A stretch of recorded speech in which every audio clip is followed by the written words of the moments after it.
Existence Brewing. Here's another Existence Brewing single shot. You know, Maddie has gotten me in. She roped me into Crypticon.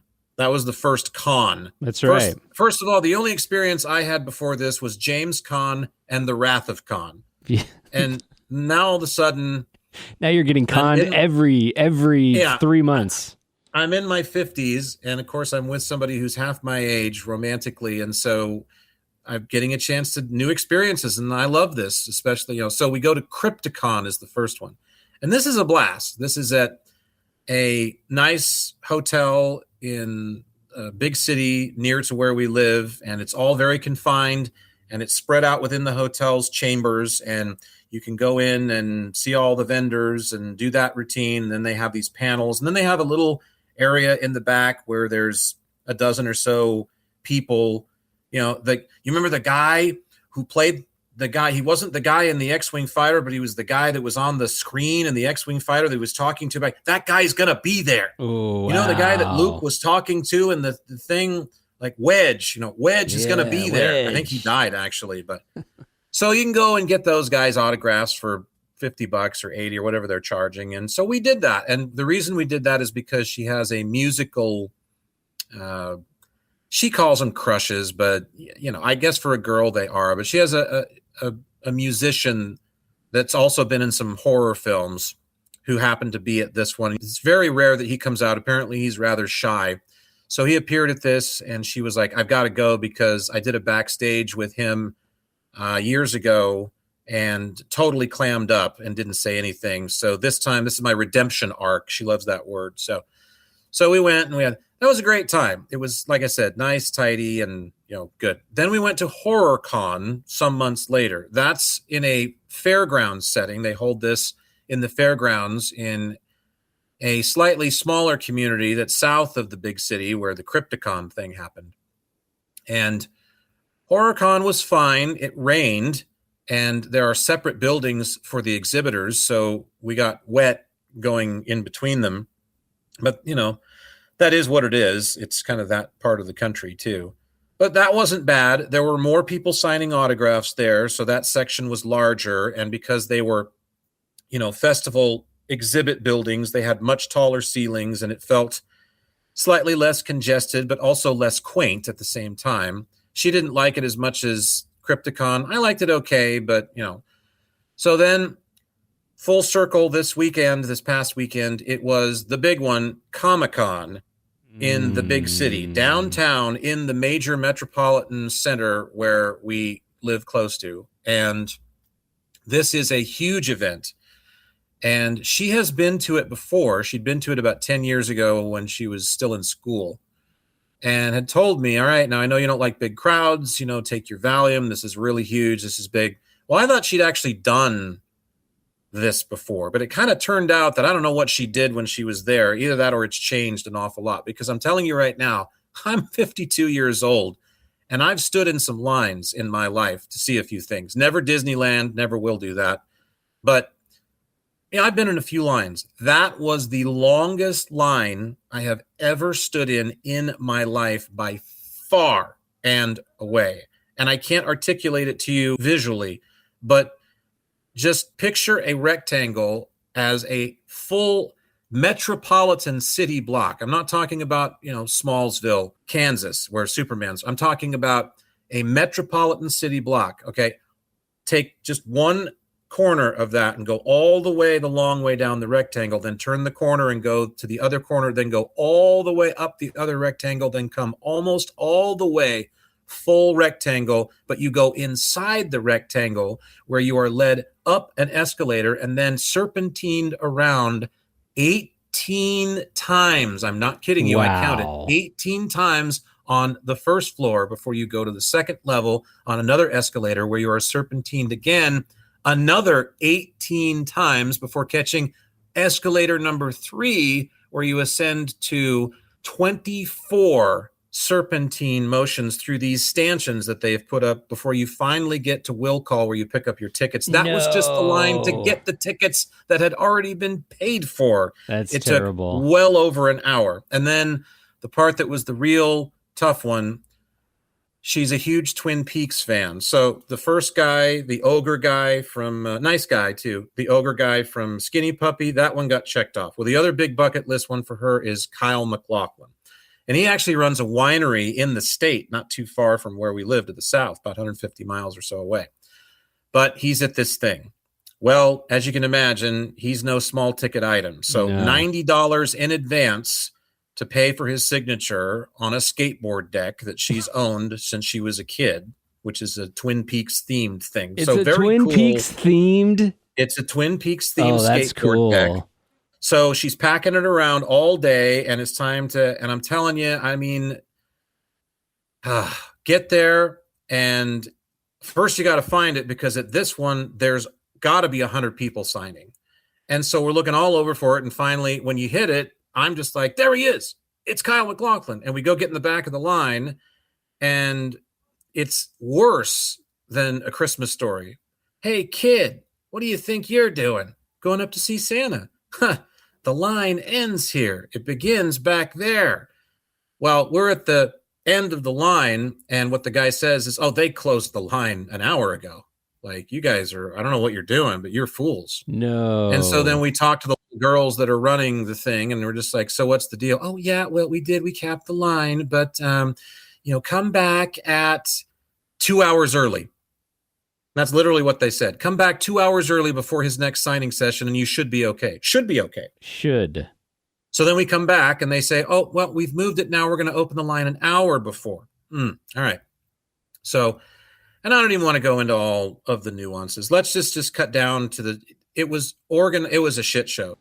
I mean, it was absolutely atrocious. Everybody said so on social media afterwards, I guess. I don't follow that stuff, but Maddie said, yeah, people were just barking up a tree. Anyway, we waited between the line and between the MacLachlan. I mean, I had 4 hours. I would pin it at 4 hours total in line, 4 to 5 hours total. For him alone, probably 3.5. And here's the thing. Oh my God. That is so not the person that I am. So this was done purely out of my absolute love and devotion for my dedication. Friend who wanted to get his autograph. And he's a very nice guy. We, of course, only got 34 seconds to talk to him, which we understand because there's people waiting, but also we just waited forever and paid $90. She paid $90 to get this guy. Anyway, but I'm listening. Here's the thing. This is what I wanted to point out. Again, long road to tell a story, and then also kind of have something that might be, I guess, a little bit allegorical to, be the whipped cream on top. I'm standing in this line. I mean, just standing there, literally, just feet hurting, and they're coming by. Don't sit down, no sitting. It's crazy, It's almost there are like rules. Military. Oh yeah, and they know them all, and they're going to whip you because it's their little slice of power that day. But I'm listening. We're in the regular line, of course, but the VIP line is next to us, and I'm listening to, as you can expect, they're all completely stereotypically perfect. It's every single one of the guys from. What's that show with the hot chick and the three brainiac nerds? Big Bang Theory. Big Bang Theory. It's literally those guys. Yeah. And all of their friends. They're the ones that are in line. I mean, so, the stereotypes, you can say, that's not what we are. That is what you are. You look like that. You sound like that. You talk like that. You saw them firsthand. You are them. And there's no offense. These guys are into it. So it's not a thing like, yeah, they're fans. You guys are stupid. You're nerds. But here's what killed me. I would never do this in my life, what we're doing. I mean, I'm literally in the midst of something that even though I would never do it, I find myself doing it because even though it's against my verity, I'm not going to actually not do it. Like if Maddie had said, hey, let's go do some meth and then down a bunch of Jack Daniels and get plowed. That I'm not going to do because that attacks the very core essence of things that I won't participate in. But hey, will you come stand online with me for 4 hours to wait for Kyle MacLachlan? Yeah, I'll go do that because I know how badly you want to do that, and it's only going to hurt my feet. But me, I'm not going to chase that dream. These guys are standing there talking about, oh, well, yeah, yesterday, Kyle, he quit early, and then he wouldn't sign anymore. And then today he stopped signing early, and then they brought him back, and they weren't going to bring him back, and then they did. And I stood in line for 4 hours to get Miley O'Reilly Peterson, and I'm going, who the fuck? I don't know who that is, Oh yeah, she was Princess Leia's stunt double stand-in in the you remember? Oh yeah, she's great. So I stood in line for 4 hours to get her, and then I stood in line for 3 hours to get this guy, and then I'm just thinking, Do you have any idea how much you could have accomplished with all that time? Do I need to just go over? I wanted to go over and just shake every one of them. Not like what I do with every single moment of my time is so amazing or so important, but you're literally idle. You're just standing there. And I guess they are making chit chat with each other, so there's some camaraderie. But yet I still think to myself, Jack Hansen's, one of his basic anchor rules about being in this incarnation here on Earth. What are we given? Time, energy, and the free will with what to do with each. And that's it. And you're choosing not to just stand in one line for 5 hours. I've heard tales regaled about 5 lines that you've stood in for 5 hours. That's a lot of time and energy to stand in line to chase celebrity bullshit. And so to me, it just goes back to frost the cake again on another layer for me to say, watch out for celebrity bullshit. Some celebrities suck, okay? Not all of them do. Some of them are probably nice people that do very good work, and we admire that work. But this ogling and oogling and reverence for celebrities has gotten us into a lot of fucking trouble. It's got to stop. It's got to seriously ramp down. And the same goes for professional athletes who play with their nuts or a ball on the field for a few minutes or 15 minutes a quarter. I mean, it's gotten crazy, and I just can't help but stand there and think this just reinforces what I always say. Look, these people, we love their acting, we love their artwork, we love their writing, whoever it might be. I get that. But you've got to draw a line and say, I am also equally important. And that 5 hours I'm going to spend waiting is precious.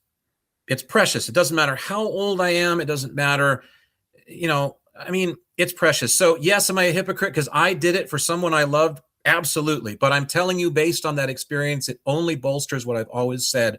Watch celebrity bullshit and stop following them around so willingly and so loyally and hanging on their every word and dressing like they do. And I mean, manufacture your own path and stay out of their line a few times over the course of the years. That's all I wanted to say about that, because I know we've talked about it before, but what an experience for me. And nice guy. Well, that's really cool that I'm glad that he is, because I think he's actually received more awareness on my radar because of the show Portlandia, which I love. And he has, bits in there as the mayor in Portlandia. And I could totally just see him being like, oh, yeah, this is Comic-Con. Yeah, great. Yeah, not the first time I've been here. What's your name? Oh, Jack. Okay. And Maddie? Yes. Okay, very nice. And how long have you been standing in line? Oh, well, we've been standing in line for 5 hours to meet you. Oh, wow. I didn't ask that. Why didn't you guys just drive down to the winery? I'm there every Wednesday. I've heard him say that. That's funny you mentioned that, because I actually heard him say that to one of the people, or something similar. That's something hilarious. to that effect was, come on down to the winery. I'm there, because she told me stories about how, somebody spun a tale that she was reading on social media about they dropped by the winery. And he came out and befriended them, and they hit it off, and he invited them to stay for dinner, and they sat for hours and chatted about, life and love. Yeah. And before you know it, you're in the back room with a bonfire, and he's doing some Apocalypse Now reading of Twin Peaks. Well, also, I got bad news for you, Kyle. We don't drink wine. In fact, we don't drink alcohol. So you're going to have to feed us grape juice if we go to your winery. We could arrange for that, too. How much do you think he was netting from that $50 price tag? At $90. $90 price tag. $90 for an autograph. It was another $90 for a selfie. So if you wanted a picture Holy with him, cow. another $90. Another $90. Oh, yeah. You don't get that free. Oh, yeah. And there were how many people in line? Hundreds? Yeah. Oh, wow. So his accountant throughout the course of the day, his accountant probably had to put in some hours for that. And now, ladies and gentlemen, Mr. William Shatner will be performing tonight in the Tattoo Pavilion. Yeah, they were doing tattoos there too. The Tattoo Pavilion. You suppose Shat has any tattoos? 9 a.m. And I'm going to be high.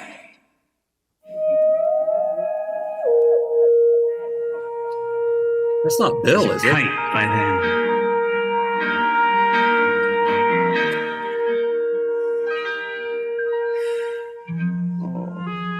miss the earth so much. I miss my wife. Oh, it never gets old. William Shatner singing Rocket Man. That was actually Bill. That was Bill, the man. I know Jim Carrey does a fun William Shatner. I've always liked Kevin Pollak's impersonation of William Shatner. I think that's one of the best. Yeah, Major Tom is another good one. Or Space Oddity. He does a mix on that too. Yeah, never gets old. Well, Comic-Con did, and I was happy to get the hell out of there. Plus, all the while, all of my panic attack syndrome triggers are going off, subterranean parking garages and elevators and crowded rooms. Oh, Jesus Christ. It was a diazepam kind of day. My day was sponsored by diazepam from start to finish, but we made it. The more you know. Oh, you got to love that. I almost feel like I starred in Jason and the Argonauts, and when we finally got to the finish line, it wasn't, instead of being a big golden fleece, it was a huge fucking Valium tablet. And I was just like, look, men, look, we can all take a lick before dinner, and then there's plenty left. It's like... I don't know about you, though, but like whenever I go to those types of events, there's something that it just seems like kind of a letdown. And I don't know if it's like this like thought that I have of what's it going to be like to meet this person who I've seen on TV, and they can be totally cool. I mean, it sounds like Kyle MacLachlan was cool. He was a very cordial man. Yeah, yes. Very, very, very nice. But it just seems like sometimes it's the lead up. It's the having to jump through hoops. It's the having to do all these things, and you're thinking, is Kyle MacLachlan really worth that? To me, no fucking way. But to the person that I care about, yes, and that's why I was along for the ride. She totally walked away with... She said never again, no fucking way. I mean, she absolutely did. So it was a letdown for her. We hadn't been there for long that, this will not happen again. But remember that I know of, because right now I'll fill that in a sec, but that I know of, this was the last big one from her childhood. This was her last. There were two big, celebrity crushes, as she calls them. He was one of them, and then this ogre guy from Skinny Puppy is the other. And we've got that. I can show you on the wall of my apartment the signed Skinny Puppy album cover and the signed skateboard deck. They're on display fully. We've got them. That's it. But on the heels of this, she's gotten into a real anime kick. So I think that going there fired off the anime. No. And I just dropped my dinner fork the other day when I was watching one of these. It's like, yeah, he was one of my big cartoon crushes. I'm like, what the hell? What are you talking about? Cartoon crushes? Oh yeah, it's a thing with my generation. We all had cartoon crushes. Yeah, but you can't. I mean, how does that work, actually? Yeah, exactly. How does that work? Because one of the things about a celebrity crush is the unattainability, but then the natural inclination to want to masturbate to it actually happening one day. And in what reality do you find yourself, unless it's like an aha music video, right. in what reality do you find yourself with said cartoon character? I have a feeling that you're going to have a anime con in your near future. And what's funny is that's coming up. She just mentioned that there was the anime con. I forget what it's called, Saguchi-con or something like that. But it's around the corner. But no, I mean, you're right. Unless somehow you're pulling a Paula Abdul and MC Scat Cat or Who Framed Roger Rabbit moment in porn terms, you're not getting to experience your celebrity crush. I mean, what does that even look like? If my celebrity cartoon crush is Shaggy, so what do I do? Just start thinking okay, I'm watching an episode and then suddenly I'm in the episode. And the next thing you know, it's, oh, I'd really like to take a run at you. So wow. Zoinks!